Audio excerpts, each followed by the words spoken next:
శశివర్ణం చతుర్భుజం ప్రసన్నవదనం ధ్యాయేత్ సర్వవిఘ్నోపశాంతయే అఖండమండలాకారం వ్యాప్తం యేన చరాచరం తత్పదం దర్శితం యేన తస్మై శ్రీ గురవే నమః. ఓం గురుర్బ్రహ్మా గురుర్విష్ణుః గురుర్దేవో మహేశ్వరః గురు సాక్షాత్ పరం బ్రహ్మ తస్మై శ్రీ గురవే నమః. వందే పరబ్రహ్మచిదాత్మకం సద్వందే గురుం శాంతముమేశమీశం వందే శివానంద గురు ప్రవీరం వందే సదాన్యానపి వందనీయాన్ అనంత సుఖదాతారమఖండానంద విగ్రహం దయాళుమతి సంతుష్టం వందేహం మమ సద్గురుం. రాగాదిరోగాన్ సతతానుషక్త నశేషకాయ ప్రవృతా నశేషాన్ ఔత్సుక్యమోహారతిదాన్ జగ్వానా యః పూర్వవైద్యాయ నమోస్తు తస్మై యః పూర్వవైద్యాయ నమోస్తు తస్మై. ఓం శ్రీరామచంద్ర పరబ్రహ్మణే నమః. శ్రీ వశిష్ఠ గీత స్థితి ప్రకరణము అనేది చెప్పుకుంటున్నాం. ఇందులో ఈ యొక్క శుక్రుని యొక్క విధానములో ఆయన తన దేహము గురించి వివరించిన వివరణ ఇత్యాది తెలియచేసుకున్నాం. అలానే ఇప్పుడు చిత్తశుద్ధి అనే దాని గురించి ఈ చిత్తాన్ని ఎలా నిర్మలంగా ఉంచుకోవాలో చెబుతున్నారు వశిష్ఠుల వారు. ఎందుకంటే ఏదైతే పరమాత్మకు అర్పించాలో దాన్నే పవిత్రం చేసుకోవాలి. కనుక అటువంటి చిత్తము శుద్ధి అయితేనే భగవంతునితో అది తాదాత్మ్యం చెందడానికి అదే అనుకూలంగా తయారవుతుంది. కావున జీవుడు ఎటువంటి వాసనచే బద్ధుడై ఉంటాడో ఆ ప్రకారమే తన యందు కాంచును. స్వప్నమందలి తన యొక్క రూపమే ఇందుకు దృష్టాంతము. ఈ జగత్తు కూడా ఒక దీర్ఘ స్వప్నమై ఉన్నది అని చెప్పారు. కావున మనకి వచ్చేటువంటి కళ ఎలా అయితే పరిమితంగా ఉంటుంది, కానీ స్వప్నం స్వప్నమే. అలాగే మనకి ఈ జీవితం యావత్తు కాలము కూడా ఒక దీర్ఘ స్వప్నం వంటిదే. కానీ ఆ స్వప్నములో కూడా ఒకటి గుర్తుపెట్టుకోండి, మన యొక్క వ్యక్తిత్వాన్ని బట్టే మన స్వప్నములో మన విధానం కూడా ఉంటుంది. భౌతికంలో మన తీరును బట్టే స్వప్నంలో కూడా అదే కాంచుతాం. అంటే జీవుడికి ఉండేటువంటి వాసనలు ఎటువంటివి ఉంటాయో ఆ రకమైనటువంటి వ్యక్తిత్వము, ఆ రకమైన ప్రవర్తన అతనికి కలుగుతుంది. ఇది స్వప్నములోనూ అదే వ్యక్తిత్వం ప్రతిబింబిస్తుంది. అలాగే ఇలలో కూడా, జగత్తులో వ్యవహారంలో కూడా జీవునికి ఉండేటువంటి వాసనల బట్టి, అంటే భావాలు, ఆలోచనలు, ఈ యొక్క సంకల్పాలు ఎటువంటివి ఉంటాయో వారి యొక్క తీరు కూడా ఆ విధంగానే ఉంటుంది. జగత్తులో వారి వ్యక్తిత్వం దాన్ని బట్టి తయారవుతుంది. కనుక ఒక వ్యక్తి ఎటువంటి వారు అనేది ఎలా తెలుస్తుంది? వారి ఆచరణ. కానీ ఆచరణ బట్టి వారి యొక్క మానసిక స్థితి మనకి అర్థమవుతుంది. కావున ఆత్యంతిక వాసనాక్షయము, పంచభూత రూప దృశ్యం యొక్క జ్ఞానము లేకపోవడం, ఏకమగు ఆత్మస్వరూపము యొక్క జ్ఞానముతో కూడి ఉండుట, ఇదే చిత్తము యొక్క శుద్ధి యగును అన్నారు. అంటే పూర్తిగా ఈ వాసనని క్షయం చేసుకోవడం. అలాగే ఈ పంచభూత రూప దృశ్యం ఉంది చూడండి, ఈ కనిపించేటువంటి దృశ్య జగత్తుంది, దాని పట్ల దాన్ని గురించినటువంటి జ్ఞానము లేకుండుట. అంటే దాని పట్ల సక్తత లేకుండుట. జ్ఞానము లేకుండుట అంటే తటస్థ భావం, దాని పట్ల తటస్థంగా ఉండటం. ఈ దృశ్యమునందు ఎవరికైతే ఈ తటస్థ భావన సిద్ధిస్తుందో వారే ఆత్మ యందు నిష్ఠను పెంచుకోగలుగుతారు. కావున అటువంటి జ్ఞానము లేకుండుట. మరి దేని యందు వారి నిష్ఠ ఉంటుందంటే ఏకమైనటువంటి ఆత్మస్వరూపము యొక్క జ్ఞానముతో నిండి ఉంటారు. ఈ జ్ఞానము వారిలో తగ్గుతుంది, ఆ జ్ఞానం ఉన్నతమవుతుంది. ఆత్మ జ్ఞానాన్ని ఉన్నతం చేసుకుంటారు, భౌతిక జ్ఞానం అనేది తగ్గిపోతుంది. తటస్థంగా ఉంటారు, చూసి చూడనట్లుగా పట్టించుకోని విధంగా వర్తిస్తూ ఉంటారు. ఇది చిత్తాని యొక్క శుద్ధికి కూడా కారణం. కనుక చిత్తశుద్ధి రావాలంటే మనకి కావాల్సింది ఏంటంటే భౌతిక విషయాన్ని తటస్థ భావనతో చూడగలిగితే, ఆత్మయందు స్థిరత్వాన్ని పెంచుకోగలిగితే, క్రమంగా ఆ చిత్తము కూడా చక్కగా పవిత్రమైపోతుంది. ఎందుకంటే దీన్ని ఎప్పుడైతే మనం ఈ భౌతికంతో చొరబాటుతనాన్ని తెచ్చుకుంటామో, మనసుని బాగా దాంట్లో పంపిస్తూ ఉంటామో, అంతంత మన యొక్క విధానంలో కూడా అనేక రకాల గుణాలు, భావాలు ఇత్యాది రావడం వల్ల ఆ చిత్తం మరింత మలినమవుతూ ఉంటుంది, గుణ ప్రభావం వల్ల. కానీ ఎప్పుడైతే దాన్ని ఆ విధంగా వదిలేస్తుంటామో అది అంతే, అది జరుగుతూ ఉంటుంది అన్నట్టుగా చూస్తుందో చిత్తము, దాంట్లోకి చొరబాటుతనం ఉండదో, అప్పుడు మలినాన్ని కూడా అది అంటించుకోదు, పవిత్రంగానే ఉంటుంది. కనుక చిత్తశుద్ధికి ఇది కూడా కారణమవుతుంది. అయితే అట్టి చిత్తము యొక్క చిన్మాత్ర పరిశేషత్వ ఉపశుద్ధిచే జీవుడు ప్రబుద్ధుడై పరమాత్మతోటి ఐక్యమనేటువంటి మోక్షమును శీఘ్రముగా పొందగలుగుతాడు. ఎందుకంటే ఎప్పుడైతే ఇలాంటి పవిత్రమైనటువంటి చిత్తం అనేది ఏర్పడుతుందో ఎవరికైతే, ఆ యొక్క అటువంటి చిత్తత్వ స్థితి వల్ల ఈ యొక్క శుద్ధ రూపమైనటువంటి జీవుడు ప్రబుద్ధుడై, ఎందుకంటే శుద్ధి కలిగే కొలది కూడా జీవుల్లో పరిశుద్ధత వస్తుంది, కనుక పవిత్రత వస్తుంది, ప్రబుద్ధత వస్తుంది, అంటే ఉన్నతమవుతూ ఉంటాడు. కనుక ఈ చిత్తమే ప్రబుద్ధమైతే అదే ఆత్మతత్వాన్ని అందుకుంటుందండి. ఆత్మయందు తన్ని తాను పడవేసుకుని పూర్తిగా రహితం చేసుకుని ఆత్మగా శేషిస్తుంది, ఆత్మగా అది ప్రస్ఫుటమవుతుంది. కావున ఈ చిత్తమే మనకి మోక్షాన్ని, ఈ చిత్తశుద్ధి ద్వారానే ముక్తి అనేది శీఘ్రంగా కలుగుతుంది అని చెబుతూ, ఈ యొక్క దేహ భావన రూఢిపడుట చేత గట్టి పడిపోవడం వల్ల ఎప్పటి నుంచో, ఎన్ని జన్మల నుంచో మనం ఈ దేహాన్ని నేననేటువంటి అహంభావనతో ఉన్నాం. కావున ఈ రూఢిపడుట చే చైతన్యం అనే సువర్ణము తన స్వాభావికముగు ఆత్మస్థితి అనే సువర్ణత్వమును మరచి మిథ్య అయినటువంటి అవిద్య అనే ఆభరణత్వాన్ని అనుభవిస్తున్నది. అంటే చైతన్యము అనేది ఏకం, అది పరమ పవిత్రం. అటువంటి ఆత్మ, ఆ యొక్క సువర్ణం వంటి ఆత్మ ఏమవుతుంది, తన్ని తాను మరచి మిథ్య అయినటువంటి సంసార రూప అవిద్య అనే ఆభరణత్వాన్ని పొందుతుంది. అదే సువర్ణము ఆభరణంగా మారింది. కానీ ఇక్కడికి వచ్చేటప్పటికి నేను పలానా ఆభరణాన్నే అనుకుంటుంది తప్ప, నా మూలమైన సువర్ణాన్ని విషయాన్ని మర్చిపోతే ఎలా ఉంటుందో అలా ఉంటున్నాం. మూలతత్వం ఏదైతే ఉందో, ఆత్మ స్వభావం ఏదైతే ఉందో, తత్వం ఏదైతే ఉందో దాన్ని విస్మరించి మరిచిపోయి ఈ కనిపించే ఆకృతిని పట్టుకుని ఇదే నేననేటువంటి భావంలోకి వచ్చేసాం. ఇలా రావడమే జీవాత్మ స్థితి, జీవుడుగా ఏర్పడడం. మళ్ళీ ఈ ఆభరణత్వాన్ని వదిలేసి ఎప్పుడైతే సువర్ణత్వంలోకి వెళ్ళిపోతామో, బంగారు అంటే ఎలా అయితే ఆభరణాలన్నీ కూడా కరిగిస్తే ఒకే బంగారంగా తయారవుతుందో, ఇన్ని బంగారాలు ఉండవో, అదే విధముగా ఈ జగత్తు తత్వం కూడా మనకి అనేకంగా చూస్తే అనేక ఆభరణాల తత్వంతో ఆ చైతన్యమే అన్నిట్లోనూ నిండి ఉన్నది. కానీ ఎవరైతే దీన్ని ప్రత్యేకంగా వేరువేరుగా మాత్రమే భావన చేస్తూ నేను పలానా దేహాన్ని అనుకుంటూ ఉంటారో వారికి జీవత్వమే ఉంటుంది, ఆభరణత్వం లాంటి జీవత్వమే ఉంటుంది. కానీ మూలమైన ఆత్మలోకి మనం ప్రవేశించగలిగితే ఏకం, అది ఇన్నిగా లేదు, ఇన్ని రూపాలుగా లేదు, ఇన్ని విధాలుగా లేదు, ఆ ఏకత్వంలోకి వెళ్ళగలగడమే తను తాను స్ఫురణలోకి తెచ్చుకోవడం. వాస్తవానికి అందరి యొక్క మూలతత్వము అది ఏకం, అది అనేకం కాదు.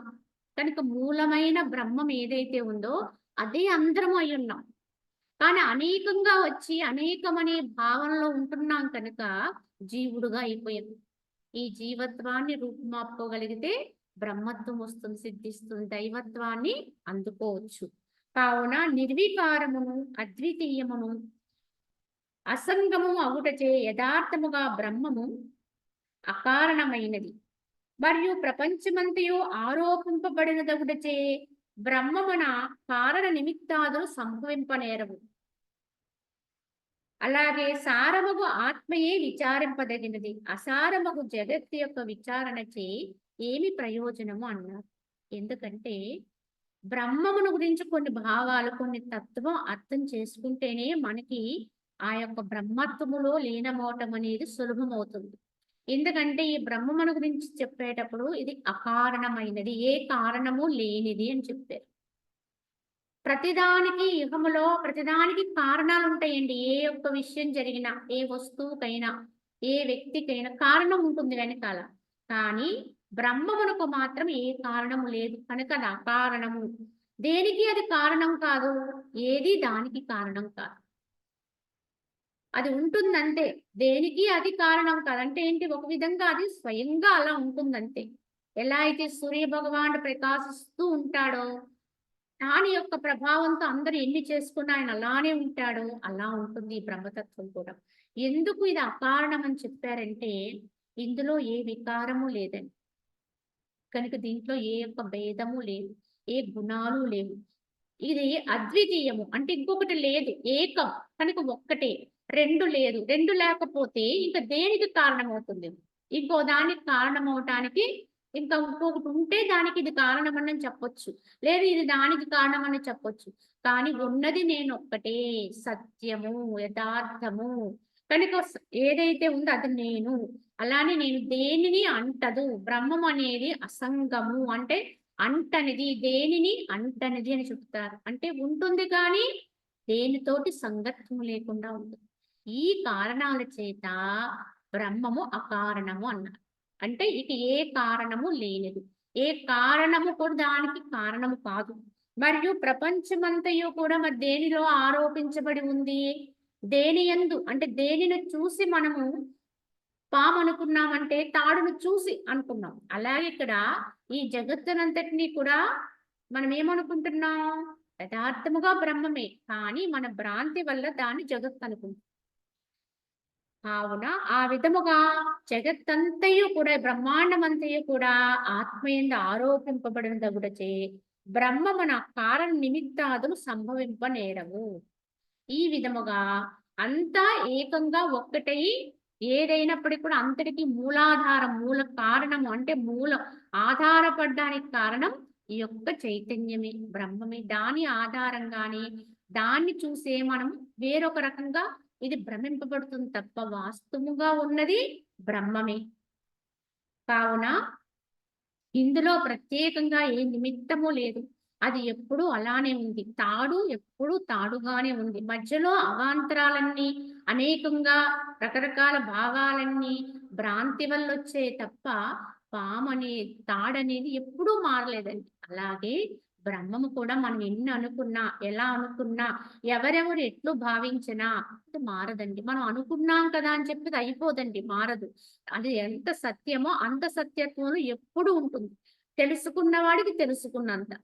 ఎంత జ్ఞానంతో ఉంటాడో అంత అవగాహనకొస్తుంది ఇది. కావున సారముగు ఆత్మయే విచారింపదగినది. కావున విచారణ అంటూ చేస్తే బ్రహ్మమును గురించి, ఆత్మను గురించి విచారణ చేయాలి కానీ, ఇతరత్రా ఎన్ని విచారణ చేసినా ఏమి ప్రయోజనం అని ప్రశ్నించారు ఇక్కడ వశిష్ఠుల వారు. అంటే ఈ కనిపిస్తున్న దృశ్య జగత్తును గురించి ఎన్నెన్నో విచారణ చేసిన అది అది ఇది ఇలా తయారైంది, అది అలా వచ్చింది, దీని గురించే మనం అర్థం చేసుకుంటాం. దీని గురించే మనం విద్యాభ్యాసాలు చేస్తూ ఉంటాం, చదువుకుంటాం, ఎన్నో తెలుసుకుందాం అనుకుంటాం.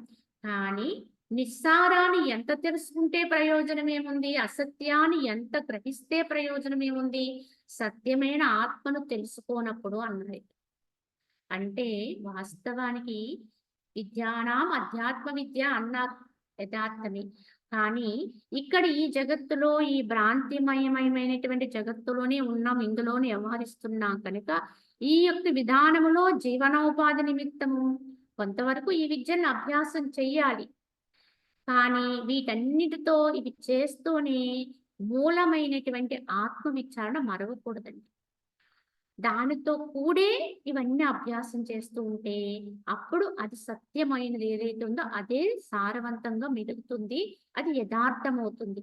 అంతేకాని దాన్ని విస్మరించి దాన్ని వదిలిపెట్టి దాని వైపు అసలు అది ఉందనేటువంటి విచారణ కొద్ది మాత్రం కూడా లేకుండా మనం ఈ జగత్తులో పడి ఎంత కొట్టుకున్నా, ఎన్ని తెలిసినా, ఎంత దూరం ప్రయాణం చేసినా, అలాగే ఖండాలు తిరుగుతాం.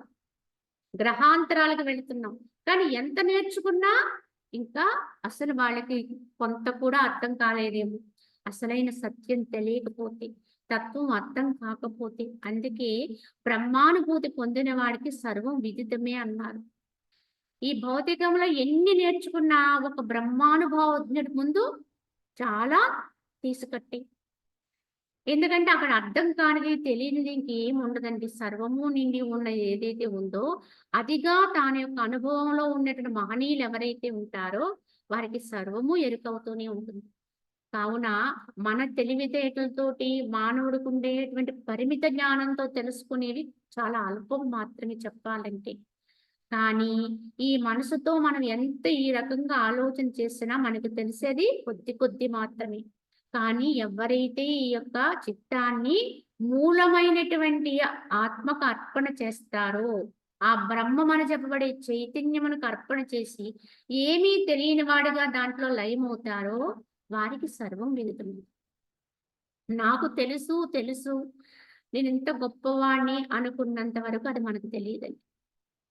కనుక ఏమీ తెలియని వాడుగానే, అంటే అక్కడ మనసే లేని స్థితి ఏర్పడడం అంటే ఏంటి? అక్కడ ఏమీ తెలియదనే అర్థం. ఆ విధంగా ఎవరైతే నిరహంకార స్థితిలో దైవత్వానికి చేరువగా వెళ్తారో, అప్పుడు మాత్రమే భగవంతుని యొక్క అనుభూతిని అందుకోగలుగుతారు. సత్తా సామాన్యం. భగవంతుడు ఎలా ఉన్నాడంటే సత్తా సామాన్యం అన్నారు. కనుక అక్కడ ఏది అదనంగా లేదండి. ఉన్నది ఉన్నట్టుగా ఉంటుందంతే. మిగతావన్నీ మనం వేసుకున్నవి, ఇవన్నీ అంటించుకున్నాం. పైన అన్నీ కూడా ఇవన్నీ పూసుకున్నాం, రాసుకున్నాం అంతే. వీటన్నిటిని మనం ఎప్పుడైతే వదిలించుకుని, ఉన్నవాళ్ళు ఉన్న స్థితి ఉన్నట్టుగా అర్పణ చేయగలిగితే, అందుకే చిత్తశుద్ధి అన్నారు. ఆ చిత్తాన్ని ఎంత శుద్ధి చేయగలుగుతావు, ఇంకా శుద్ధి. చివరికి అదే లేని స్థితి ఎప్పుడు ఏర్పడుతుందో, అప్పుడే బ్రహ్మానుభూతి అని చెప్పారు మహనీయులు. కావున ద్రష్ట అయినటువంటి జీవుడు దృశ్యాన్ని చూస్తూ తన ఆత్మని చూడజాలడు. చూస్తున్నాడు వీడు. ద్రష్ట అంటే చూచేవాడు.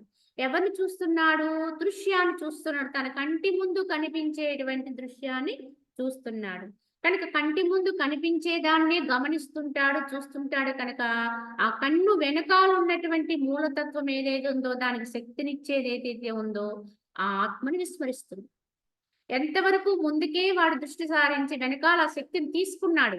కానీ దాన్ని గమనించడం లేదు. ముందుకు మాత్రమే చూస్తూ దృశ్యాన్ని చూస్తూ ఆత్మని విస్మరిస్తున్నాడు. అనగా దృశ్య విషయములందు నిమగ్నమై ఆత్మానుభూతిని పొందలేకపోతున్నాడు. ఆ కంటితో ఆ దృశ్యాన్ని చూస్తూ దాంట్లో మనసు పూర్తిగా నిమగ్నం అయిపోతుంది. కావున ఎంతసేపు ఆ మనసు ముందుకే పరుగులు పెడుతుంది. కానీ లోపలికి రావడం అనేది జరగనంత వరకు కూడా, దాని వెనకాలన్న తత్వాన్ని తెలుసుకోనంత వరకు కూడా ఆత్మానుభూతిని పొందజాలడు. ఏలయన్నా దృశ్య ప్రపంచముచే ఆక్రమింపబడిన బుద్ధి గల ఎవరికిని స్వస్వరూప స్థితి ఉదయించదు. ఈ దృశ్య జగత్తు, ఈ ప్రపంచముతో ఎవరి చిత్తమైతే నిండిపోయి ఉంటుందో, ఆ విషయాలతోటి నిరంతరము కూడా సతమతమవుతూ ఉంటుందో, వాటి ఆలోచనలోనే మునిగిపోయి ఉంటామో, అటువంటి వారికి స్వస్వరూప స్థితి ఏదైతే తన ఆత్మస్థితి తనకి ఎరుకు కాదు. ఇది మాయండి. ఈ ప్రాపంచిక విషయాల్లో మనసు మునిగి తేలడమే మాయ. దాని నుంచి మనసుని వెనక్కి తీసుకోవడమే ఇక్కడ జ్ఞానం అండి. అంతేగాని ప్రపంచం పోతుంది, ప్రపంచం మారిపోద్ది, జగత్తు మారిపోతుంది, మాయపోతుంది అని మాత్రం ఎప్పుడూ అనుకోకూడదు. అది అలానే ఉంటుంది. ఎవరు దాన్ని సరైన అవగాహనతో చూడగలుగుతారో, తీసుకోగలుగుతారో, ఎవరైతే తమ దృష్టిని దాని నుంచి వెనక్కి తీసుకుంటారో వారు దాని నుంచి బయటపడగలరు. అంతేగాని అది మారిపోయాక నేను మారుతాను అంటే అది ఎప్పటికీ జరగని విషయం. చూడండి, ఒక మార్గంలో మనం ప్రయాణం చేయాలి. మనం వెళ్ళవలసినటువంటి ఏదో ఒక చోటు, ఒక లక్ష్యం, అక్కడికి వెళ్ళాలి. కానీ వెళ్ళే దారి బాగుండలేదండి. అంత రాళ్లతోటి, ముళ్ళుతోటి ఉంది. అప్పుడు మనం ఏమనుకుంటాము? సరైనటువంటి తెలివి కలిగిన వాళ్ళమైతే దారి ఎలా ఉన్నా వెళ్ళవలసినటువంటి ప్రాంతాన్ని చేరుకోవాలి. కనుక ఆ దారి నుంచి కాపాడుకోవడానికి రక్షణ ఏదైతే ఉందో దాన్ని ధరించి వెళ్ళిపోతాం. అంటే కాళ్ళకి చెప్పులు తొడుక్కుంటాం. అవి మనకి హాని చేయకుండా రక్షించుకుంటూ మనం వెళ్ళవలసిన చోటు చేరుకుంటే తెలివైన వాళ్ళ లక్షణం. ఆ విధంగా కాకుండా ఆ దారి అంతా శుభ్రం చేస్తూ కూర్చున్నామనుకోండి. రాళ్ళు వేరి, ముళ్ళు వేరి అన్నీ పెట్టి అది శుభ్రపడిన తర్వాత లేకపోతే ఎవరో వచ్చి దీన్ని శుభ్రం చేస్తే అప్పుడు వెళదాం అనుకుంటామనుకోండి. ఎప్పటికి వెళ్ళలేం. ఆ విధంగానే సాధకుడు కూడా ఈ దృశ్య ప్రపంచంలో ఎలా అయితే ఆ దారిలో వెళ్ళటానికి చెప్పులు తొడుక్కున్నామో, అలాగే మన దృష్టికి జ్ఞాన దృష్టి, ఈ జ్ఞానం అనే దృష్టిని తెచ్చుకుని, ఈ దృష్టిని అంతర్ముఖం చేసుకోగలిగితే, ఈ మాయా జగత్తులోంచి మనం విడివడించుకుంటాం. అంతర్ముఖం కాగలుగుతాం. అంతేకాని అది మనల్ని వదిలేసినప్పుడు మనం వదిలేద్దాంలే అంటే అది మనల్ని ఎప్పటికీ వదలదండి. వదలవలసిన వాళ్ళు ఎవరికి వాళ్ళమే. ఎవరి చిత్తంతో వాళ్ళమే బయటపడాలి. ఎవరి చిత్తాన్ని వాళ్ళే శుద్ధి చేసుకొని దీని నుంచి వెనుతిరగాలి. అందుకే పాము కుబుసాన్ని వదులుతుందా? కుబుసం పామును వదులుతుందా? అనే ప్రశ్నొచ్చింది. ఇంతకు ముందే చెప్పారు. ఎలా అంటే కుబుసం పాముని వదలదండి ఎప్పుడూ కూడా. పామే కుబుసాన్ని వదులుతుంది. ఎప్పుడైతే అదంతా కూడా సిద్ధపడుతుందో, అంటే ఆ కుబుసాన్ని వదిలేసేటువంటి స్థితి ఏర్పడుతుందో ఆ దేహానికి, ఆయా తిథులను అనుసరించి, ఆయా విధానములో ఆ పాము, ఆ కుబుసము లోపల ఉన్నటువంటి తన శరీరాన్ని సంకుచితం చేస్తుందట. అంటే లోపలికి ముడుచుకుంటుంది. లోపలికి తీసుకొని అది ఎప్పుడైతే ఆ విధంగా లోపలికి ముడుచుకుంటుందో, అప్పుడు కుబుసం అనేది దాని నుంచి విడిపడిపోతుంది. అంటే ఏమిటి? అది ఆ శరీరము నుంచి వదులవుతుంది. అప్పుడు దాంట్లో నుంచి అది బయటికి పాకి వెళ్ళిపోతుంది. అందుకే మీరు ఎక్కడ కుబుసాన్ని చూచినా అది ఒక గొట్టం మాదిరిగా ఉంటుంది. ఇది పాము విడిచిపెట్టిన కుబుసం అంటారు. దాని ఆకృతిలోనే ఒక గొట్టం మాదిరిగా ఉంటుంది. అదే కుబుసము గనక పాము విడిచేసిందనుకోండి, అది రెండైపోయి విచ్ఛిన్నమైపోయి ఉండాలి. పగిలిపోయి ఉండాలి. మధ్యకి విచ్ఛిన్నమై. కానీ అలా ఉండదండి. ఆ గొట్టం గొట్టములానే ఉంటుంది. దాంట్లోంచి పామే వెళ్ళిపోతుంది.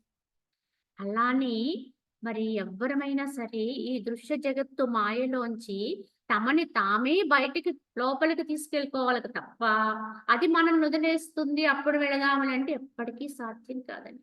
కనుకని ఎవ్వరికి వాళ్ళమే ఈ యొక్క చిత్తాన్ని శుద్ధి చేసుకొని, ఈ దృష్టిని మార్చుకొని, ఈ భౌతిక దృష్టిలోంచి ఆంతరిక దృష్టిలోకి వెళ్ళి నెమ్మదిగా లోలోపలికి వెళ్ళగలిగిన వాడు ఎవరికో ఆత్మానుభూతి అనేది సిద్ధిస్తుంది అని తెలుసుకోవాలి. మృగతృష్ణ జలభ్రాంతి కలిగి ఉన్న కాలమున ఇక సత్యమును గురించినటువంటి జ్ఞానము వారిలోకి రాదు. సత్యమును గూర్చిన జ్ఞానం ఉన్నప్పటిక మృగతృష్ణ భ్రాంతి రాదు.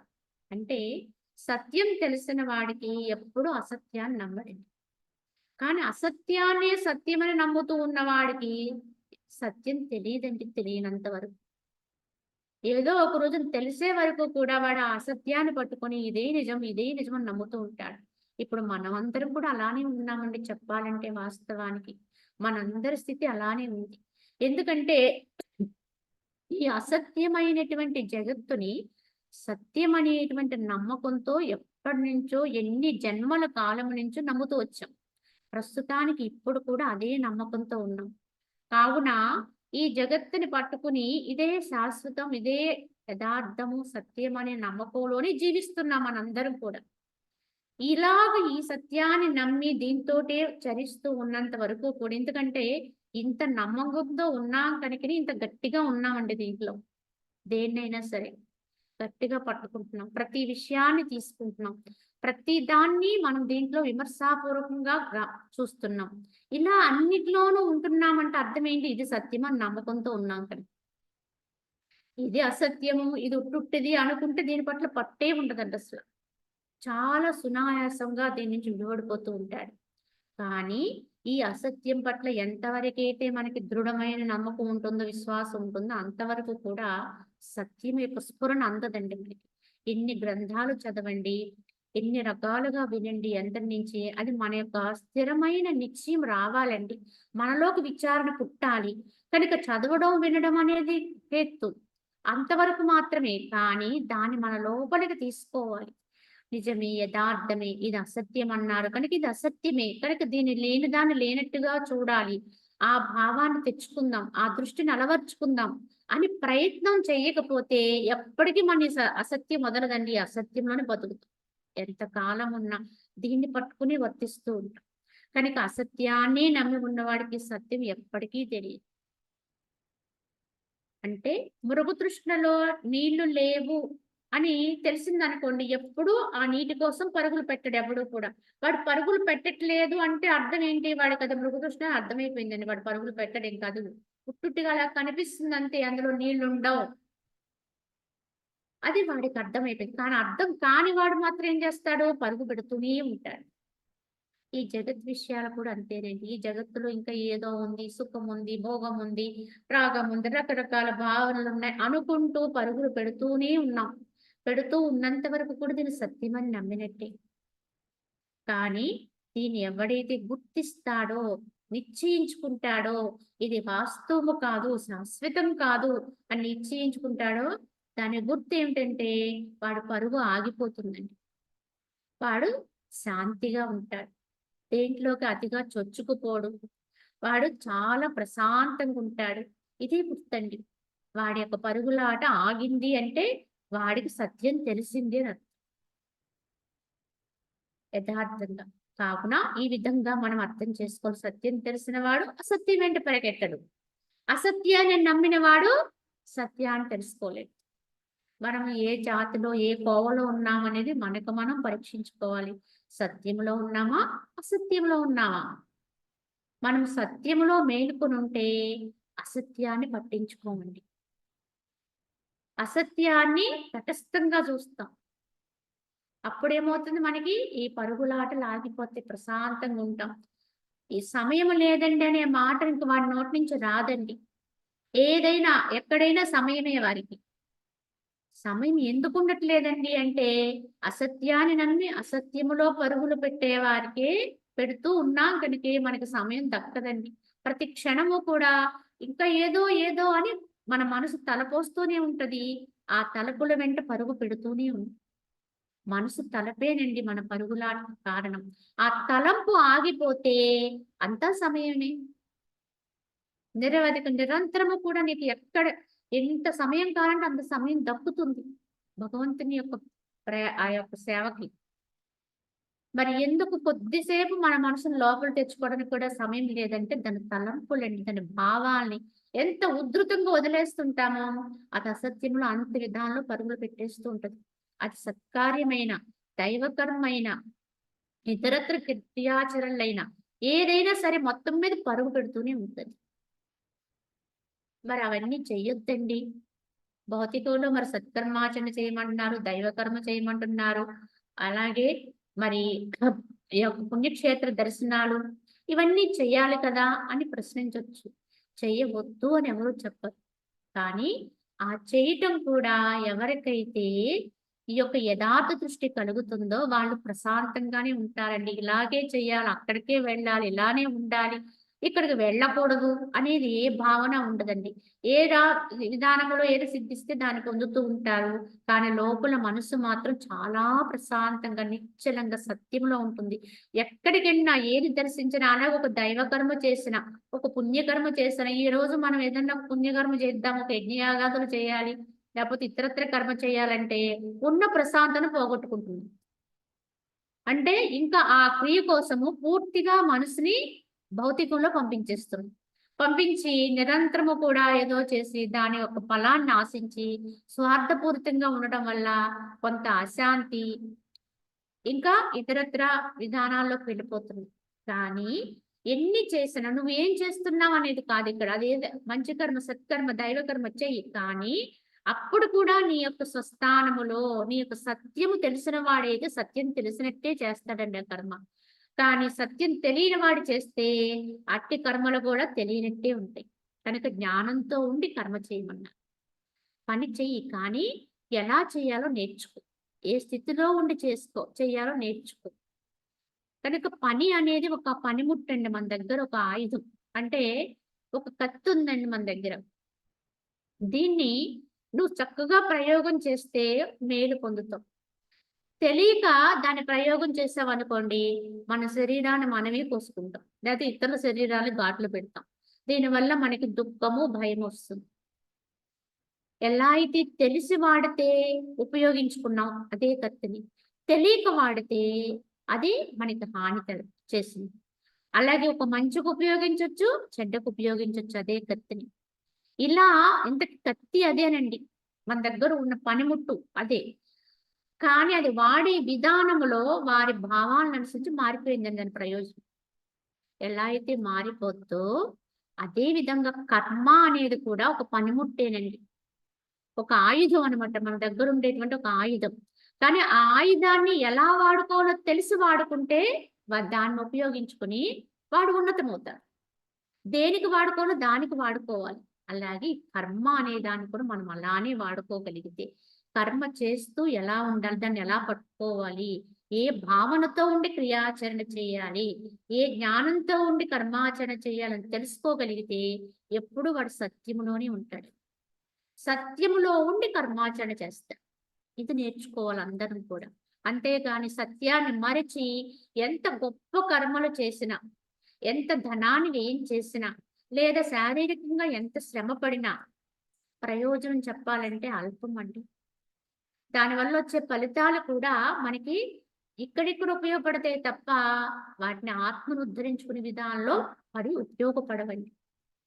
కావున కర్మ చెయ్యాలి. కానీ ఎలా చెయ్యాలి? ఏ భావంతో ఉండి చెయ్యాలనేది మాత్రం క్షుణ్ణంగా జ్ఞానంతో అర్థం చేసుకుని అవగాహన కలిగి వాడుకోవాలండి దాన్ని. కావున నేత్రము తన రూపమును చూడలేనట్లుగా తన ఆత్మరూపము ఆకాశములే నిర్మలమై సర్వవ్యాపకమై స్వప్రకాశమై ప్రత్యక్షమై ఉన్నప్పటికీ జీవుడు అద్దానిని కాంచుకులేదు. ఆహా, భ్రమ యొక్క ప్రాబల్యము ఎంత గొప్పది అన్నారు ఇక్కడ. ఎందుకంటే మన కన్ను ఉందండి, నేత్రము. ఈ కన్ను అన్నిటినీ చూపిస్తుంది. కానీ తనని చూసుకోగలుగుతుందా నేత్రము అంటే? తనని చూసుకోలేదండి. కన్ను ఎప్పుడు తను తాను చూసుకోలేదు. అన్నింటిని అందరినీ చూపిస్తుంది, అన్నింటినీ చూపిస్తుంది. అదే విధముగా తన ఆత్మరూపము యథార్థానికి ఎక్కడుంది అంటే అంతటా ఉంది. ఆకాశం వలె ఉంది, నిర్మలమై ఉంది. అది లేని చోటు లేదు. స్వప్రకాశమైంది, ప్రత్యక్షమై ఉంది. నీ లోపలుంది, నీ వెలుపలుంది, సర్వము నిండి ఉన్నది. కానీ అంత ప్రత్యక్షంగా, అంత సామీప్యంగా, అంత అన్ని చోట్ల అంటే ఎక్కడ చూసినా అదే ఉండే స్థితిలో ఉన్నప్పటికి కూడా జీవుడు దాన్ని గాంచుటలేదు. ఎక్కడో ఉన్నదాన్ని చూడలేకపోతున్నామండి. ఆ దర్శనం మాకు అవ్వలేదండి. అక్కడ చాలా జనసమ్మర్దం ఉంది కనుక అక్కడ దేవుని మేము దర్శించలేకపోయామండి. అంటే దానికి ఒక అర్థం ఉంది. కష్టమైంది కనుక నీ నీ యొక్క ఈ నేత్రాలతో చూడలేకపోయానని చెప్తావు. కానీ ఇక్కడ ఆత్మదేవుడు ఎక్కడున్నాడండి అంటే ఈ దేవుడు సర్వం నిండిపోయి ఉన్నాడు. అందని సందేహము లేదు. ఎందెందు చూసినా అందందే. అంటే ప్రతి దానియందు, ప్రతి వ్యక్తిలోను, ప్రతి జీవిలోను, కదిలే దానియందు, కదలని దానియందు, అలాగే అన్ని దిక్కుల యందు చెప్తారు. అన్ని దిక్కుల్లో ఉన్నది ఒకటే బ్రహ్మతత్వము. నారాయణ ఉపనిషత్తు చెప్పుద్ది. ఊర్ధ్వచ్చ నారాయణ, అధచ్చ నారాయణ, అలాగే కాలచ్చ నారాయణ. అన్ని దిక్కుల్లో ఉన్నది ఇలా అన్నిటిలో కూడా ఒకటే బ్రహ్మం నిండి ఉంది. కానీ ఇంత ప్రత్యక్షంగా లోపలుంది, బయట ఉంది. అయినా సరే ఇంత సన్నిధానములో సామీప్యంగా చెప్పాలని నువ్వే అదే ఉన్నటువంటి స్థితిలో ఉన్నప్పటికి కూడా జీవుడు తెలుసుకోవట్లేదండి. తెలుసుకోలేకపోతున్నాం. ఎందుకు తెలుసుకోలేకపోతున్నాం? దాని స్పర్శని అనుభవించలేకపోతున్నాం. ఆ ఉనికిని గమనించలేకపోతున్నాం. భగవంతుని యొక్క ఉనికి సర్వత్రా ఉన్నది. కానీ గ్రహించుకోగలిగే స్థాయే జీవుడికి లేదండి. జీవత్వంలో ఉన్నటువంటి ఎవ్వరం కూడా ఆ స్థాయిని పొందనంత వరకు కూడా ఆ ఉనికిని పట్టుకోలేం, గమనించలేం, ఆ స్పర్శను తెలుసుకోలేం. దానికి అనుగుణమైన స్థితికి ఎవడైతే అంటే ఈ జీవుడు ఎప్పుడైతే ఈ చిత్తాన్ని శుద్ధి చేసుకోవడం ద్వారానే ఆ శుద్ధత్వం వస్తుంది. ఎప్పుడైతే ఆ చిత్తాన్ని శుద్ధి చేసుకుని అది పరమ పవిత్రమే ఇంకా ఏమీ లేని స్థితికి ఎప్పుడైతే వెళతాడో అప్పుడు భగవంతుని యొక్క స్పర్శ, ఉనికి ఎక్కడ పడితే అక్కడ, ఎప్పుడు పడితే అప్పుడు నీకు అనుసంధానం అయిపోతుంది. ఇది సత్యం. కానీ ఇప్పుడు మనం అక్కడే ఉండి, ఆ చోటనే ఉండి, అతి సమీపంగా దానికి చేరువలోనే ఉండి, అందులోనే ఉండి కూడా తెలుసుకోలేం. ఇదేనండి భ్రమ యొక్క ఇది ఎంత గొప్ప ప్రాబల్యం కలిగి ఉంది ఈ మాయ, ఈ భ్రమ అని వశిష్ఠుల వారే చెప్తున్నారు. అంటే మనల్ని ఆవరించి ఉన్నటువంటి ఈ జీవత్వం అనేటువంటి స్థితి అంటే ఈ మాయ, భ్రమ అని ఏదంటున్నాం ఇయన్నీ ఒక్కటే. ఇది ఇంత గట్టిగా ఉందండి. ఇంత గట్టిపడిపోయి ఉన్నాం కనుకనే అంత స్పర్శ, అంత దగ్గర సమీప స్థాయిని కూడా మనం అర్థం చేసుకోలేకపోతున్నాం. గుర్తించలేకపోతున్నాం. కావున దానికి అనుగుణమైన స్థాయిలోకి వెళ్ళగలిగి ఉండాలి. అయస్కాంతమునితోటి ఆకర్షింపబడాలంటే ఇనుము యొక్క లక్షణాన్ని పొందితేనే అయస్కాంతానితో మనం ఆకర్షింపబడతాం. ఆ తత్వం లేదనుకోండి, వేరే పదార్థం అనుకోండి, అది ఆకర్షించదు. అలాగే భగవంతుని యొక్క తత్వం ఆకర్షణ. కనుక ఆ ఆకర్షణ మనకు రావాలి అంటే, అది తెలియాలంటే భగవంతుని యొక్క ఆకర్షణ మనకు అనుభూతికి రావాలి అంటే, దానికి అనువైన స్థితిలోకి వెళ్ళాలండి. ఎలా వెళ్ళాలి? ఈ చిత్తాన్ని ఇంకా ఇంకా ఎంత శుద్ధి చేసి చివరికి అదే లేని స్థితిలోకి వెళ్ళగలిగింది. నేను నేనిది అన్నంత వరకు నీకు దేవుడు ఎక్కడ ఎట్టి పరిస్థితుల్లో చిరునామా కూడా తెలీదండి. మనకు భగవంతుడు ఎక్కడుంటాడు, ఎలా ఉంటాడు అనేది మనకు అర్థం కాదండి. మనం ఈ దేహపరమైన అహంకారాన్ని ఎంతెంత కలిగి ఉంటామో, ఎంతెంత దీన్ని ఎక్కువగా గట్టిగా పట్టుకుని ఉంటామో, అంతంత భగవంతుని యొక్క స్పర్శకు దూరం అయిపోతాం. ఆ అనుభూతికి, ఆ ఉనికికి అది అందదండి చేరువలో ఉన్నప్పటికి కూడా. దీన్ని ఎంతెంత రహితం చేసుకొని నేను లేను అనే స్థాయిలోకి వెళ్ళగలుగుతా. పూర్తిగా అంకితం, అర్పణం. ఇది నిస్వార్థత వల్లొస్తుంది. అందుకే నిష్కామ కర్మాచరణ పెట్టారు. నిన్ను నీవు శుద్ధి చేసుకో. ఈ నిష్కామత్వంలోంచే పుట్టాలి. క్రమంగా దేహభావన ఉడగాలి. క్రమంగా ఆ చిత్తరహితత్వ స్థితి రావాలి. అప్పుడు భగవంతుని యొక్క స్థితి యథార్థమైన అవగాహన. అంతవరకు మనము దేహంతో ఎన్నో చోట్లు తిరగొచ్చు. ఎన్నో ప్రదేశాలను దర్శించొచ్చు. ఎన్నో నదీ సంగమాల్లో మునగొచ్చు. మనకు అర్థమైంది ఇంత కూడా ఉండదని యథార్థం చెప్పాలంటే. వెళ్ళాము, వచ్చాము, మనకి కనిపించింది, కనిపించలేదు, అయ్యింది, అవ్వలేదు. ఇలాంటి భావాలన్నీ ఈ మనసే మళ్ళీ మనకు చెప్పి, ఓహ్! నీకు బానే దర్శనం అయిపోయింది. నువ్వు బానే చూసేసావు అని మళ్ళీ అదే మనల్ని మభ్యపెడుతుందండి. ఇంత ఇంత నేను ఇన్ని రకాలుగా ఇంత ఎక్కువ విలువ చేసేటువంటి టికెట్ కొనుక్కుని అక్కడికి వెళ్ళాను కనుక నాకు వెంటనే దేవుడు కనిపించేసారు. అలా కనిపిస్తే మనకి అదే దర్శనం అయిపోతే ఇంక మరలా మరలా పరుగులాటలెందుకు? అది కూడా మానసికమైన స్థితి. ఆ మనసు చెబుతుంది నీకు ఇగో ఇలా అయింది, బానే ఉంది, బానే ఉంది. ఓహ్!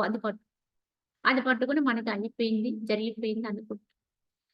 కానీ నువ్వు ఎక్కడికి వెళ్ళకూడదు అని లేదు. వెళ్ళాలి. దర్శించుకోవచ్చు. కానీ అది నీకు ఎలా ఉండాలి అంటే కేవలము ఈ చర్మచక్షువులతో దర్శించి కేవలం అయిపోయిందని మనసు మభ్యపెడితే దాంట్లో పడిపోయే స్థితి కాదండి.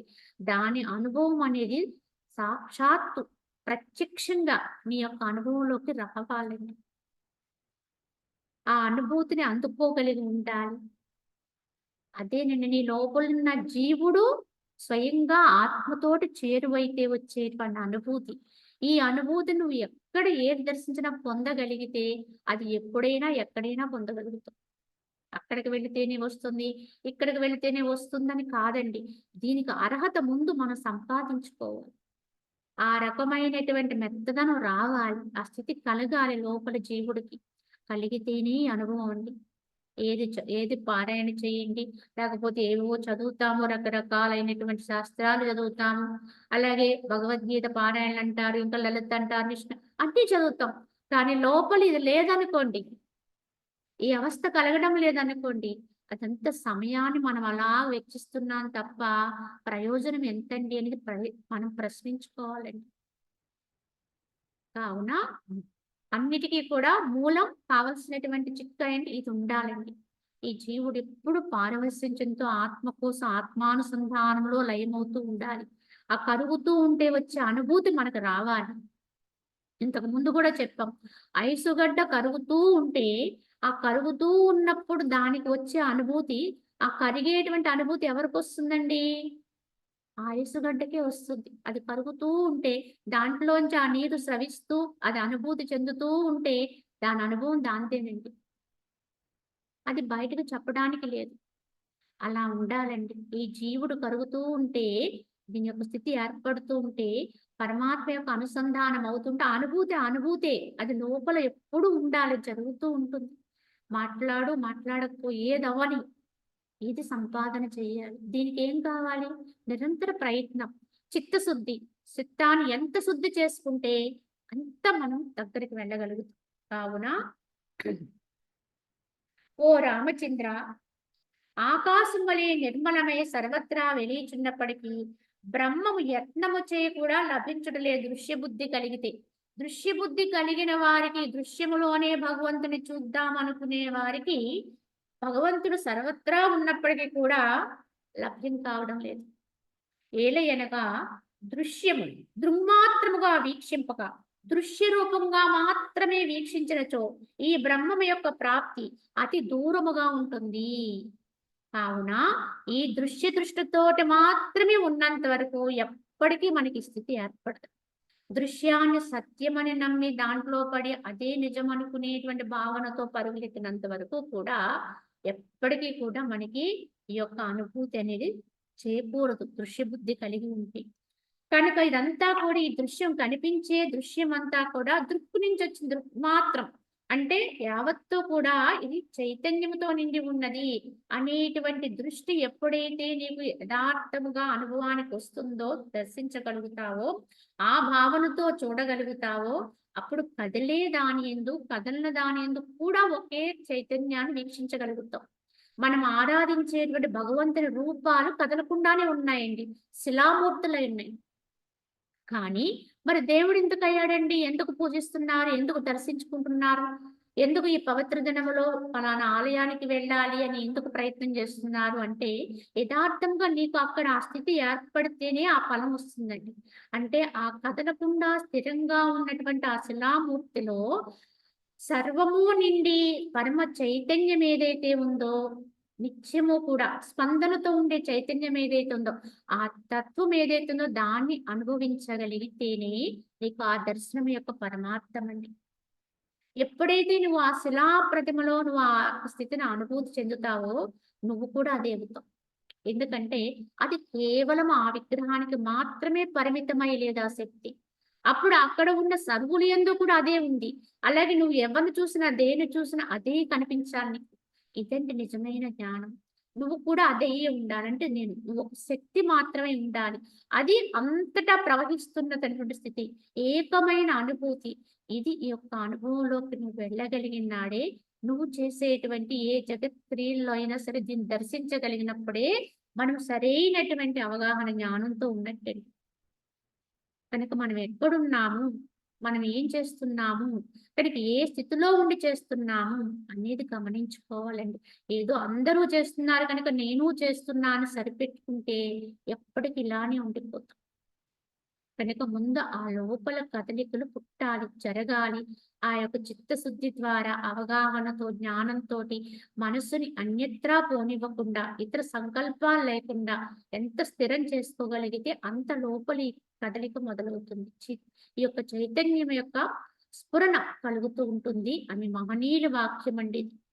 కావున ఓ రామచంద్ర, దృశ్యమును చూచుట వలన ద్రష్టయగు ఆత్మ చూడబడట్లేదు. వాస్తవముగా ఇచ్చట ఆత్మ ఒకటి మాత్రమే కలదు గాని దృశ్యం అనేది లేనే లేదు. కానీ కన్నెలా అయితే అన్ని చూసి దాన్ని చూసుకోలేకపోతుందో, అలాగే ఈ జగత్తుని కూడా అన్నిటిని చూస్తున్నావు కానీ నిన్ను తెలుసుకోలేకపోతున్నావు. ఇదే చిత్రం అండి. అన్నీ తెలుసుకుంటున్నావు కానీ ప్రతి ఒక్కళ్ళం చేసే పొరపాటే ఇది. ఎన్నో తెలుసుకుంటాం. ఎన్నిటి గురించో ఆలోచన చేస్తాం. అన్నిటి గురించి విచారణ చేస్తాం. ఎవరెవరి గురించో భావన చేస్తాం. కానీ నిన్ను గురించి నువ్వు ఆలోచించు.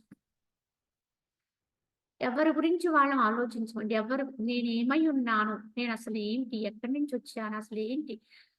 అనే దాని గురించి ఎప్పుడూ కూడా లోపల మునిగి విచారణ చేయమని. ఇలా చేయనంత వరకు కూడా మనల్ని మనం తెలుసుకోలేం. అన్నిటినీ చూపించిన కన్ను తన్నెలా అయితే చూసుకోలేదో, అలాగే జగత్తునంతని తెలుసుకోగలిగిన నిన్ను తెలుసుకోలేవు. కావున నీ నుంచే ఉద్భవించిన దీన్ని తెలుసుకుని ఏదో తెలుసుకున్నానని సంబరపడుతున్నావు. కానీ అసలు మూలములో ఏమైందో అది తెలుసుకోనంత వరకు ఏమీ తెలియబడినట్టే. కావున అది గ్రహించుకోవాలి. ఈ జగత్తు ఆత్మలోన ఉదయించిన ఒక దీర్ఘ మహాస్వప్నము. ఈ మహాస్వప్నమున కొన్ని జీవ పరంపరలు ఒక స్వప్నము నుండి ఇంకొక స్వప్నమును పొందుతూ ఉంటాయి. ఎలా అయితే మనకు వచ్చినటువంటి కల్లో ఒక కల్లోంచి ఇంకో కల్లోకి వెళ్ళిపోయినట్టుగా ఈ రకరకాల భ్రాంతులకి లోనైనట్టుగానే ఈ జగత్తు కూడా ఆత్మలో ఉదయించిన ఒక దీర్ఘ స్వప్నం. అది కొంత మాత్రం పరిమిత స్వప్నం అయితే నిద్రలో వచ్చేది దీర్ఘమైన స్వప్నం. మళ్ళీ ఈ స్వప్నంలో కూడా ఒక కల్లోంచి ఒక కల్లోకి వెళ్ళిపోయినట్టు కానీ ఒక జన్మ నుంచి ఇంకో జన్మకి వెళ్ళిపోతూ ఉంటాం. మధ్యలో కల మాత్రం జరుగుతూనే ఉంటుందండి. అంటే జీవుడు జన్మకు ఈ యొక్క దేహాన్ని వదిలేసినప్పుడు కూడా స్వప్నంలోనే ఉంటాడు. అంటే అజ్ఞానంతోటే ఉంటాం.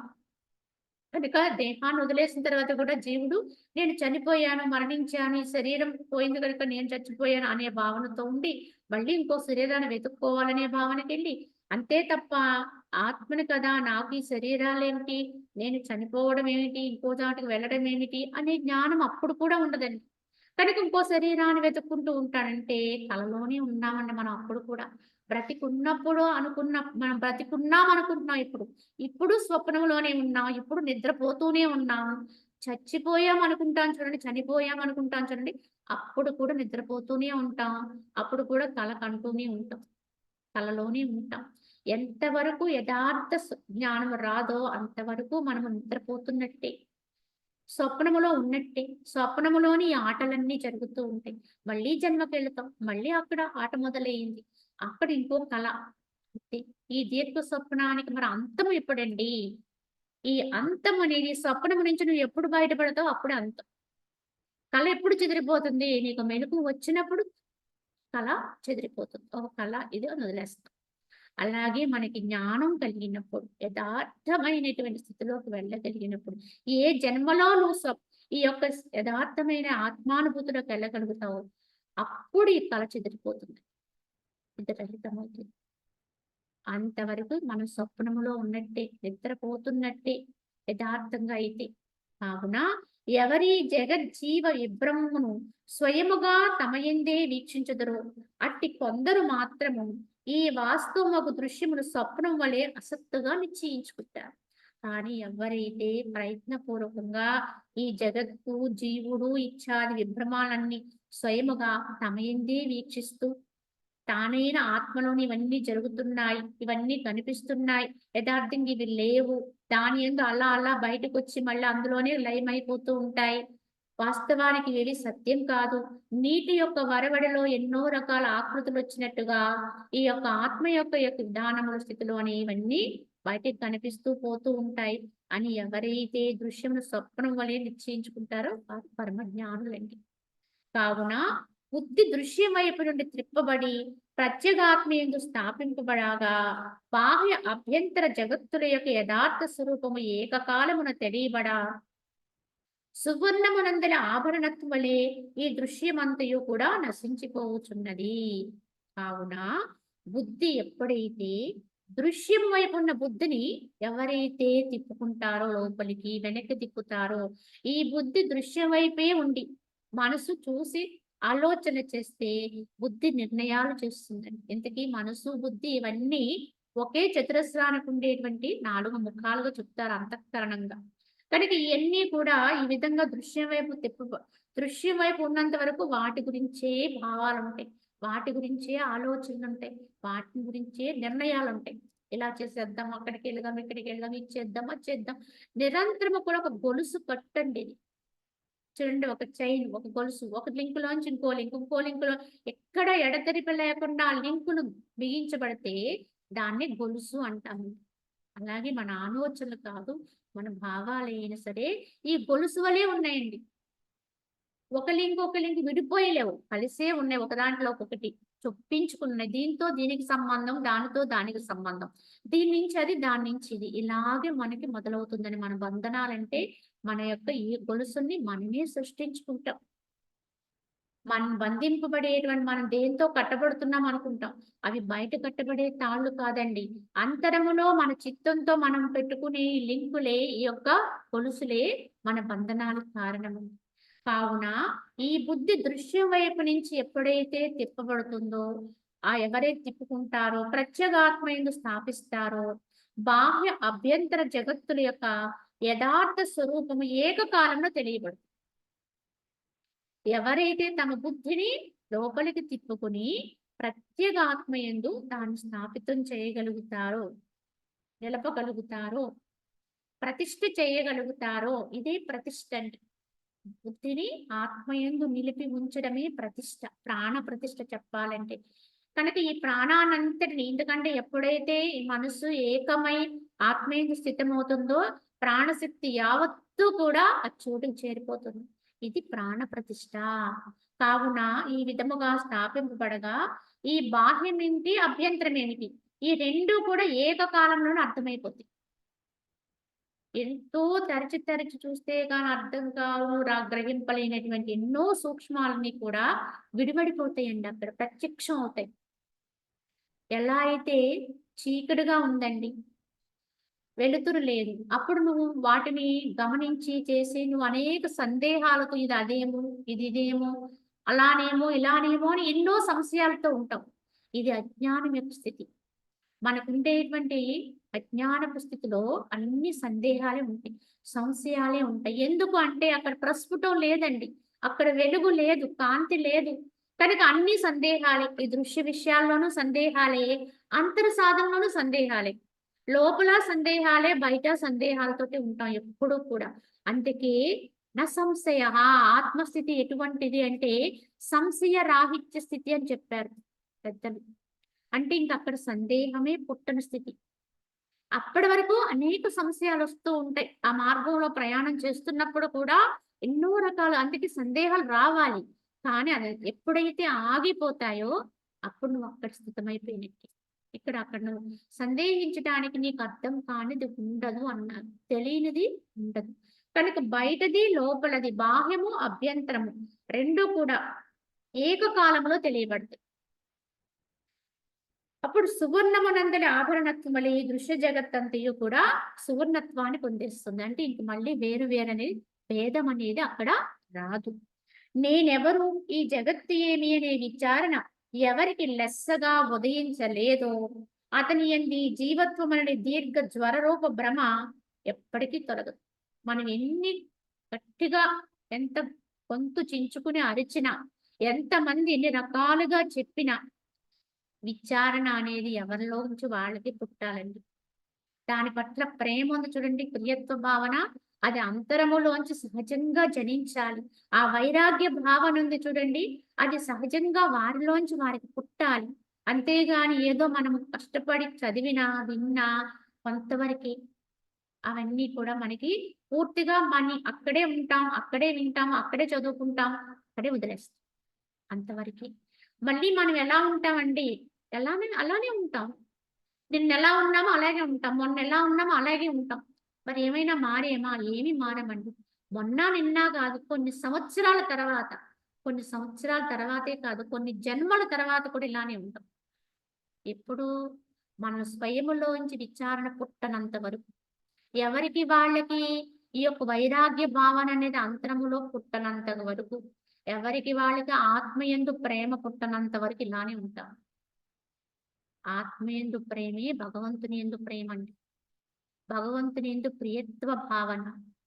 ఈ ప్రియత్వ భావన వచ్చిన వారు ఎప్పుడు దానికోసం అరులు చాస్తూ ఉంటారు.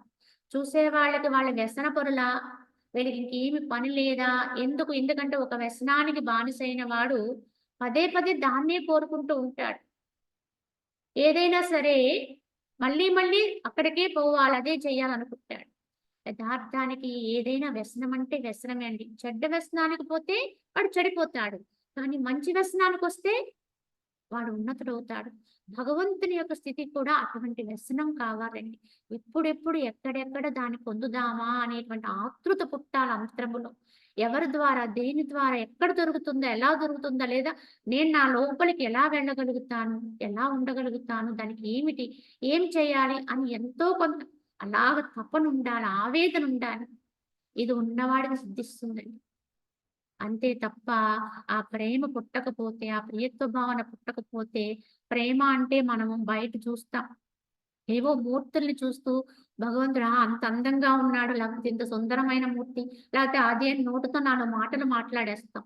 ఇది ప్రేమ కాదండి యథార్థంగా. దాంట్లో తన్మయం అవ్వగలిగితే, మైమరిచిపోగలిగితే, వారి నుంచి వచ్చేటువంటి భావాలు అసలు మనకి ఉండవండి. అతీతం. భగవంతుడికి, భక్తుడికి మధ్యలో అడ్డుతెరలేమీ లేవండి.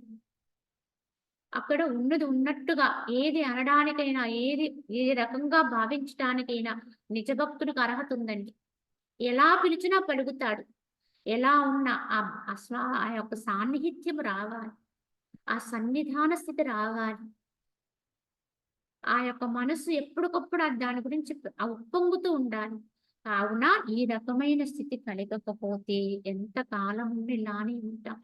విచారణ అనేది అంతరములో పుట్టాలి. అసలు నేను ఎక్కడి నుంచి వచ్చాను? ఏమయ్యుంది? అసలు ఏమిటి?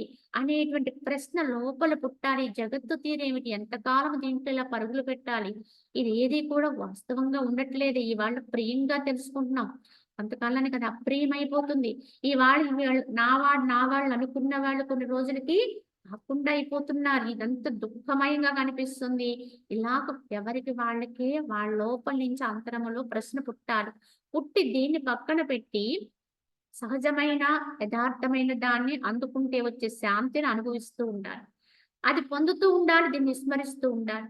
ఈ 2 చేయలేకపోతే, విచారణ లోపల నుంచి పుట్టకపోతే ఎంతకాలం ఉన్నా ఇలానే ఉంటాము. ఈ దీర్ఘ జ్వరం అన్నారు దీన్ని అందుకే. ఈ జీవత్వం అనేది ఒక జ్వరం ఇది.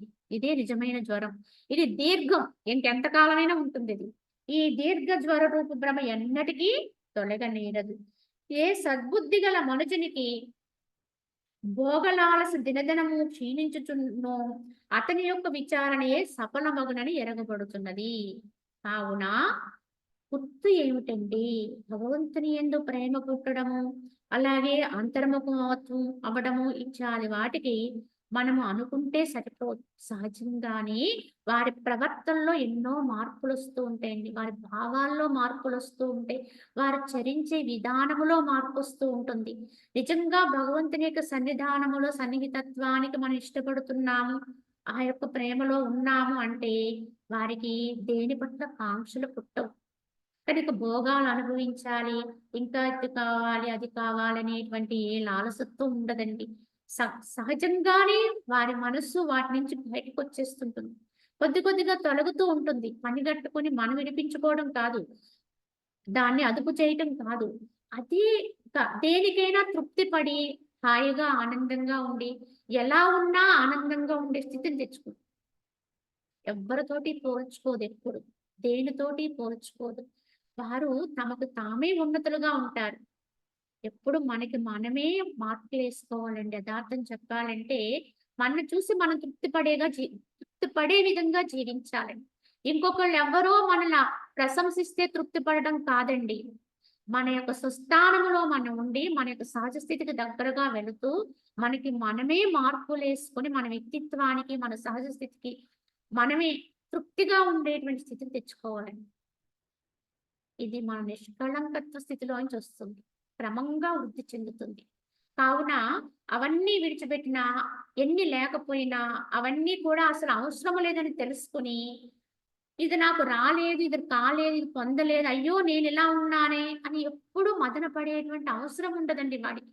సహజంగా మనం బయట వాళ్ళతో పోలిక పెట్టుకుంటాం కనుకనే మనకి దుఃఖము, బాధ, ఆవేశం, ఈ సమాజం ఇటువంటి పరిస్థితులు ఏర్పడుతూ ఉంటాయి. కానీ వాడు నిరాడంబరంగా ఉంటాడు, చక్కగా ఉంటాడు, తృప్తిగా ఉంటాడు. నిజమైన సౌందర్యంలో ఉంటాడండి. ఈ సౌందర్యాలేవి వాడికి యథార్థ సౌందర్యం కానే కాదు. ఎవ్వరికీ కాదండి. మనం అనుకునేటువంటి భౌతిక పదార్థాల వల్ల, వ్యక్తుల వల్ల, విషయాల వల్ల వచ్చేటువంటి సౌందర్యమేమి యథార్థం కాదండి. కానీ వాస్తవంగా వాళ్ళ ఆత్మ సౌందర్యంతో ఉంటారు. ఆ యొక్క భగవంతుని యొక్క భక్తి అనేటువంటి ప్రేమ అనే సౌందర్యంతో ఉంటారు. కనుక ఎప్పుడూ వెరవరండి. దేనికి భయపడరు. ఎప్పుడు తల దించుకోరండి. ఇదే నిజమైన వ్యక్తిత్వం. తమను తాము ధరించుకుంటూ ఉంటారు. ఈ విధంగా ఎవరికి వాళ్ళు తమని మరల్చుకోవాలి. కనుక ఈ భోగలాలసత్వం అనేది దినదినము క్షీణించితేనే, కొద్ది కొద్దిగా దాంట్లోంచి వాడు బయటపడితేనే అతని యొక్క విచారణయే సఫలమవుతుందని గుర్తించాలి. అంతేకాని ఎప్పుడూ అవవ్వే ఇవే అన్నట్టుగా అవి ఇంకా పెంచుకుంటూ పోతాం. ఇది మాత్రం ఇలానే చేస్తున్నామండి, సాధన చేస్తున్నాం, భక్తి చేస్తున్నాం, గ్రంథ పఠన చేస్తున్నాం, సత్సాంగత్యం చేస్తున్నాం అని మనమేమి ఇంత కూడా మార్పు చేసుకోలేదనుకోండి జీవితంలో. ఏది వదలలేదు, ఏది విడవలేదు. పరమానంద శిష్యులు చెప్తారట ఒక కథలో. ఏదోటి చెయ్యండి అంటారు గురువుగారు. ఏదోటి చెయ్యండి అంటే ఏదోటి చెయ్యాలి గదా అని మీరు చేస్తూ ఉన్నారట. సరే అన్నమైతేనేమి, సున్నమైతేనేమి ఏదైనా ఒకటే అన్నారు కదా గురువుగారు. కనుక అన్నమైతేనేమి, సున్నమైతేనేమి ఏదైనా ఒకటే అన్నారు కనుక సున్నం ఎందుకులే అన్నమే ఏద్దాం అనుకున్నారట. అంటే ఏదైనా ఒకటే అన్నారు కదా అని చెప్పేసి వాళ్ళు ఏం చేశారు? సున్నాను వదిలేసి అన్నాన్ని తినేసారండి. అంటే ఎప్పటికైనా వాళ్ళ అన్నాన్ని వదలగలుగుతారా అంటే వదలలేరండి. అందుకే పరమానంద శిష్యులన్నారు. ఇక్కడేమిటి పోనీ అన్నమైతేనేమి, సున్నమైతేనేమి అన్నప్పుడు సున్నాన్ని తినొచ్చు కదా! సున్నం వైపు వెళ్ళొచ్చు కదా! కానీ వెళ్ళలేదు. అలాగే మనం కూడా ఏదైనా ఒక్కటిగా చూడమన్నాం. కలిగి ఉన్నా, కలిగి లేకపోయినా, నువ్వు అనుభవంలో ఉన్న, అనుభవం లేకపోయినా, ఏది కూడా నీకు వర్తించేది కాదు కనుక అన్నట్టుగా రెండిటి యందు సమభావనతో ఉండమన్నారు. కానీ సరే ఏదైనా ఒకటే అన్నారు కదా అని భోగమే ఎంచుకున్నామనుకోండి, ఎప్పుడు బయటపడతామండి? వైరాగ్యమే లేనటువంటి విధానంలోనే ఉన్నామనుకోండి. కావున యథార్థంగా పరమాత్మ యొక్క స్థితిగా అనుభవంలోకి వస్తూ ఉండడానికి గుర్తేమిటంటే, వారికి తెలియకుండానే వారి పట్ల వారు ఈ యొక్క భౌతికం పట్ల తప్పనిసరిగా వారిలోంచి ఒక వైరాగ్య భావన వస్తుంది కనుక, చాలా వాటిని వాళ్ళు విసర్జిస్తూ, త్యాగం చేస్తూ, వదిలేస్తూ, అవి లేకపోయినా అవి అవసరం లేదు. నిజం చెప్పాలంటే, మన అవసరాలు చాలా తక్కువండి. పరిమితం. కానీ అనవసరాలే ఎక్కువండి. మనకు అవసరమైంది మనం పొందడం అనేది సహజం. అంతవరకు ఏ ప్రమాదము లేదు కూడా. కానీ అనవసరాలు పొందుతాం చూడండి, అక్కడే ప్రమాదం ఉంది. కనుక అనవసరాలను వదిలేస్తుంటారు. అవసరాలు ఎలాగూ తప్పవు. కనుక దేహరీత్యా అలాగే దానికి ఏమేమి ఇవ్వాలో అది అంతవరకే. ఏదెలా ఉన్నా హాయిగా ఉంటారు. అదండి నిజమైన భక్తుని యొక్క లక్షణం అయితే. కానీ భోగలాలసత్వంలోంచి బయటపడలేదనుకోండి, ఆ కాంక్షల్లోంచి మనం ఎప్పటికీ దాంట్లోంచి మనము బయటకు రాలేమండి మాయలోంచి. కావున శరీరమున వినయపూర్వకముగా సేవింపబడినటువంటి ఔషధము ఆరోగ్యంను కలుగజేయనట్టు ఇంద్రియ జయము అభ్యసింపబడినచో వివేకం ఫలవంతమగును. ఎలా అయితే మనకు ఒక రోగం వచ్చిందనుకోండి, అప్పుడు ఏం చేస్తాం మనము? దానికి తగిన మందు ఎంచుకొని వైద్యుని సంప్రదించి, ఆ యొక్క మందు వేసుకొని ఆ రోగాన్ని తగ్గింపు చేసుకుంటాం. ఔషధ సేవన. అదే విధముగా మరి సాధకుడు ఏం చేయాలి? ఏం మందేసుకోవాలి? ఈ యొక్క విజయాన్ని పొందాలంటే అంటే ఏంటి? ఇంద్రియాల్ని జయించడం అనే అభ్యాసం పెట్టుకోవాలండి. అది సాధించలేకపోతే ఈ మాయ నుంచి మనం బయటపడలేమండి. ఇది ఔషధమండి ఈ మాయా రోగానికి. ఎందుకంటే శరీరానికొచ్చిన రోగం శరీరానికి పరిమితం. అది చాలా చిన్నదండి చెప్పాలంటే. కానీ భవరోగం ఉంది చూడండి, ఈ మాయారోగం ఇది జన్మ జన్మలకి వస్తుంది. ఇది మనసుకు సంబంధించింది. కనుక ఇది మాయారోగం ఇది చెప్పాలంటే. ఈ రోగాన్నించి నుంచి బయటపడాలి అంటే దానికి తగిన మందు వేయాలి. ఆ మందే ఇంద్రియాల యొక్క నిగ్రహము. ఇంద్రియ జయత్వం పొందాలి. ఇంద్రియాలు కోరినవన్నీ వాటికి వసంగడం కాదు. దానికి ఎంత పరిమితి పెట్టాలో, దేనికి దేనికి దానికి అవధులు కల్పించాలో, దేంట్లోకి వాటిని నడిపించాలో, అవి ఇష్టం లేకపోయినా సరే, వాటిని క్రమశిక్షణతోటి ఒక సక్రమ మార్గంలో నడిపించాలి వాటిని. ఎందుకంటే ఏవి కూడా ఇష్టపడవండి. ఏ రకమైన సదాచార పాలనకి కూడా అంగీకరించరండి. ఎవరమైనా ఒక మంచి మార్గంలోకి రావాలనుకున్నప్పుడు మొట్టమొదటి వ్యతిరేకతే వస్తుంది ఎవరికైనా. ఎవరో కాదండి మనసే వ్యతిరేకిస్తుంది. ఎందుకు నువ్వు ఇది చెయ్యాలి? ఎందుకిది? ఎందుకు వదిలేయాలి? ఎందుకు అని ప్రశ్నొస్తుంది. కానీ అప్పుడే మళ్ళీ మనం మనసుతోటే సమాధానం చెప్పుకొని ఎవరి కోసమో కాదు ఇది నా కోసము ముందుగా తెలుసుకోవాలండి. మనము ఏది సాధించాలనుకున్నా, ఏది పట్టుకున్నా ఇంకొకళ్ళు ఎవ్వరి కోసము కాదండి. యథార్థముగా నాకు నేనైన నన్ను నేను ఉద్ధరించుకోవడానికి నా ఆత్మ కొరకు నేను చేసుకునే ప్రయత్నం అనేది గమనించి, గుర్తించి వర్తించాలి. కనుక ఆ యొక్క ఔషధాన్ని స్వీకరించాలి అని చెప్పి ఇత్యాది విషయాలు మనకి వశిష్ఠుల వారు బోధిస్తూ ఈ చిత్తాన్ని ఎలా శుద్ధిగా ఉంచుకోవాలో తెలియజేస్తున్నారు. మిగతా భాగాన్ని మనం వచ్చే భాగంలో తెలియజేసుకుందామండి. హరి ఓం తత్సత్.